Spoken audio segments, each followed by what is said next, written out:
tarde o próprio juiz, não é?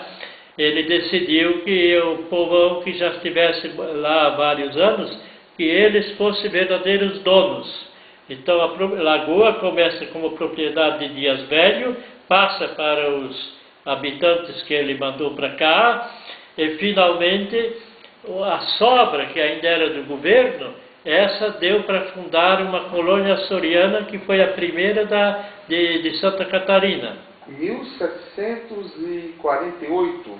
Não, e já de 1748 a 1756, os açorianos, os imigrantes. 1748 é a data da colônia açoriana, não é? 1700. Agora, a fundação de Florianópolis é 1673. Sim. Professor, mas a pergunta é a seguinte: quando eu falei essa questão de que língua eles falavam, porque uma coisa que me chamou a atenção, aquele livro, eu vou me esquecer o nome do livro exatamente, Ilha de Santa Catarina, Relatos dos Navegantes Estrangeiros, aquele livro famoso, Ilha de Santa Catarina, Relatos de Navegantes, eu acho que é esse o título. Aí tem vários relatos ao longo de 1714 a 1822, parece que dos relatos dos navegantes que estiveram aqui, estrangeiros. Aí uma coisa que me chamou muita atenção nesse livro, alguns desses navegantes falaram o seguinte: os brasileiros chamam esse bicho, aí um nome em português. Já os brasileiros, eles falam assim, português e brasileiro, né? Já os brasileiros chamam, aí geralmente os bichos têm nome indígena, a planta. Isso talvez seja um indicativo que a língua do povão era a tupi aqui em Santa Catarina, aqui na ilha. O senhor já descobriu algum documento? Quer dizer que aqui, os índios aqui eram os carijós. Agora, para o interior havia outros índios, mais brutalhados. Os carijós, eles povoaram desde as lagoas do Rio Grande do Sul, dos Patos, até o sul de São Paulo, Cananéia. Os carijós eram uns índios de muita capacidade. E tanto que eles, aos poucos, se aportuguesam, principalmente por razão de eles aderirem aos bandeirantes. Os jesuítas, os missionários, combatiam isso. Mas os missionários queriam levar os índios para o Rio de Janeiro. Quando muito aqui criaram uma colôniazinha para ir reunindo e depois levavam para outro ponto. Como fizeram no oeste do Rio Grande do Sul. O objetivo missionário era mais teocrático. E o paulista ele queria mais um objetivo de civilização. Não quer dizer que eles não fossem religiosos, tanto que o Dias Velho, que é bandeirante, criou a igreja, né, de Nossa Senhora do Desterro. Agora, a língua que eles falavam era o português. Isso é um fato. O português foi influenciado, é evidente, né, pela língua dos índios, mas não tanto quanto às vezes se pensa. Porque o português era civilizado. Não, pois é, como citei para o senhor naquele livro, há toda a flora, toda a fauna e uma série de expressões, tudo em tupi. Isso não é indicativo de ter falado essa língua? Os nomes da flora, claro. Porque há coisas da América que só existiam na América. Uma coisa importante que havia na América era o algodão. O algodão existia aqui em Santa Catarina. A Europa não conhecia algodão na antiguidade. As roupas de lá eram feitas de lã e por isso eram muito quentes. Dali vem a expressão despir-se para dormir, porque a roupa de algodão era muito quente. Então eu tinha o costume de dormir pelado, é isso? Dormir com roupa, isso é coisa que o algodão é que permitiu. E na Europa havia um pouco o linho, mas o linho era muito caro e de difícil produção. O linho é de origem chinesa, não é? Perfeito. Professor, esses primeiros povoadores, por exemplo, hoje tem o pessoal fala açoriano, cultura açoriana, mas não tem muita coisa que se fala que é açoriana, na realidade são tradição dos indígenas, dos bandeirantes?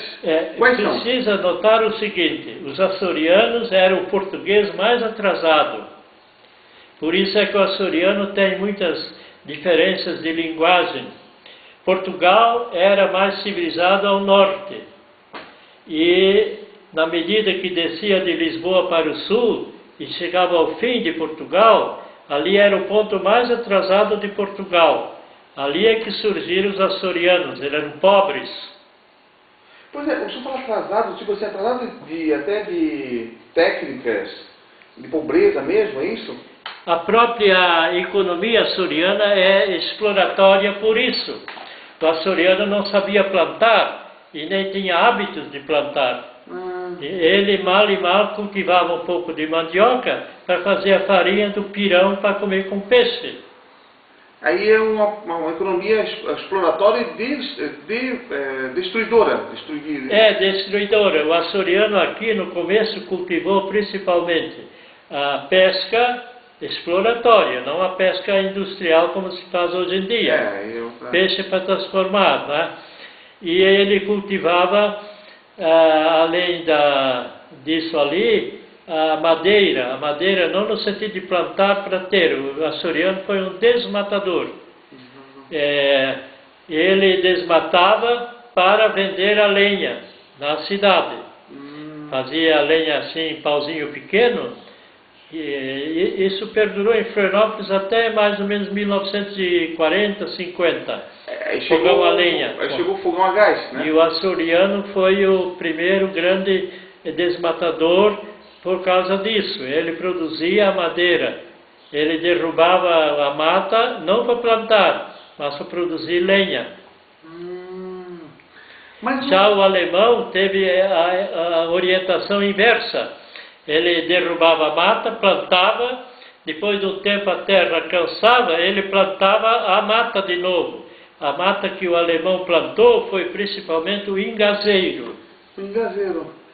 Pois é, o ingazeiro, o padre Raulino Reitz, o tio do senhor, escreveu o livro Alto do Iguaçu, ele falou que um dos ancestrais dele introduziu essa ideia do ingás, da planta, para reflorestamento e adubação natural. Sim, os alemães faziam isso.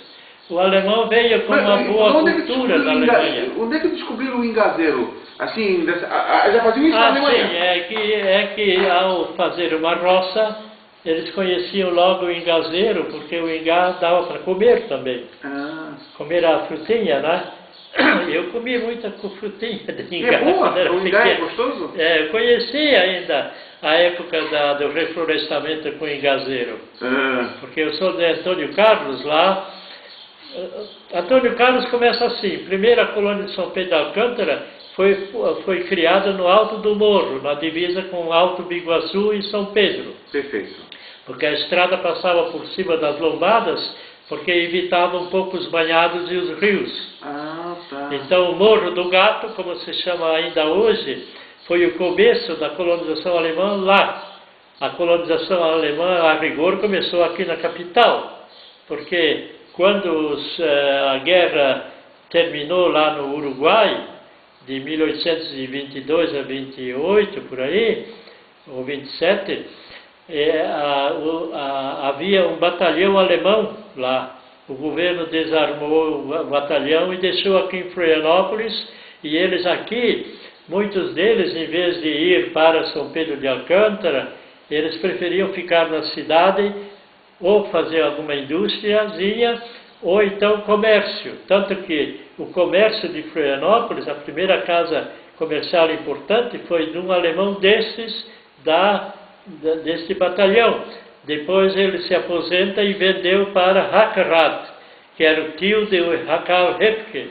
De maneira que há uma tradição da colônia alemã da cidade desde 1828. E em 29 se instala São Pedro de Alcântara. Professor, vou fazer uma pergunta. Nos seus estudos, o senhor encontrou algum material, tipo, quando chegaram os alemães para cá, 1829, depois teve outras levas, né, ao longo das décadas seguintes. Qual foi o impacto na vida da cidade? Os brasileiros daqui que já existiam aqui se estranharam? Como é que foi esse Em primeiro lugar, o batalhão alemão era de jovens, porque Portugal deixou o Brasil, perdeu a guerra da independência, né?